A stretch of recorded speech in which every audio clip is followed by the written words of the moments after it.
Hi guys, samahan nyo nga ako ngayong araw maglaba. Actually, kasama ko pala si Lalay ngayon maglaba. Bale dyan nga, pinaghiwa-hiwalay ko muna yung mga damit at saka short and underwear. Pag naglalaba ba kayo guys, pinaghihiwalay-hiwalay nyo ba yung mga damit, short at saka underwear? Kasi pag ako naglaba, pinaghihiwa-hiwalay ko talaga yan. Kasi mga damit muna talaga yung priority yung unahin. Pero kanya-kanya naman diskarte yan, pero ako talaga ganun talaga ginagawa ko. Dito nga sa kabilang side is kinuha ko na yung mga basa naming damit. Di talaga namin sinasama yung basang damit sa tuyong damit guys, kasi naman nagkakaroon na maliliit na maitim sa damit. Alam nyo ba yun? Diyan nga pinasok ko na yung mga underwear at damit sa isang basket, at pinasok ko na rin sa isang basket yung mga short. At pagkatapos ko sa loob, lumabas naman ako para naman makapagilamos. And then pagkatapos ko nagilamos, pumasok naman ako sa isang bahay para naman makapag sunscreen din. And then pagkatapos ko sa loob mag sunscreen, sinimulan ko ng hanguin itong nakababad sa Downy. Fast forward na pala ito, hindi ko pala napakita sa inyo yung pagsisimula namin paglalaba kanina. Kasi naman 20% na lang yung cellphone ko, kaya naman chinarge ko muna. O siya guys, mabalik nga tayo dito sa ginagawa ko. Natapos ko na palang hanguin lahat yun, kaya naman diniretso ko na dito sa dryer. Nagbabanta na naman kasi dyan yung ulap, kaya naman dinryer na namin.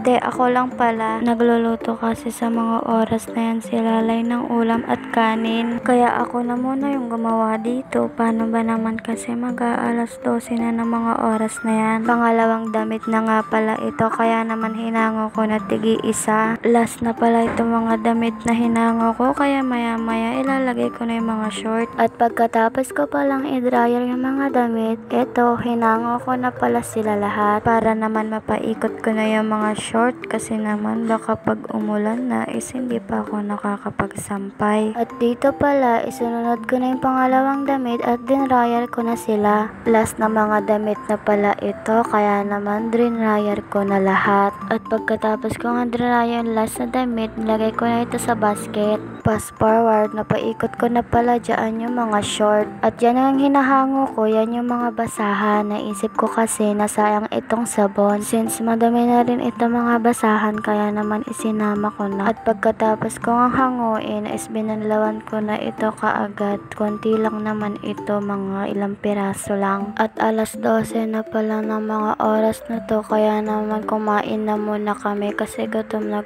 talaga kami. At pagkatapos pala namin kumain, dumiretso na kami dito sa binabanlawan namin. Hindi ko pala nasabi sa inyo guys, meron pa pala kaming babanlawan. Yan pala yung ilang pirasong damit tsaka tuwalya and kumot. Yan palang basket na black, yan pala yung hinahanger ko kanina. Hindi ko lang na-videohan, kaya naman yan sinampay na nilalay. At yung mga kumot kanina, pasensya guys, nakalimutan ko kasi videohan yung mga kumot. Pero tapos na lahat. Bye bye.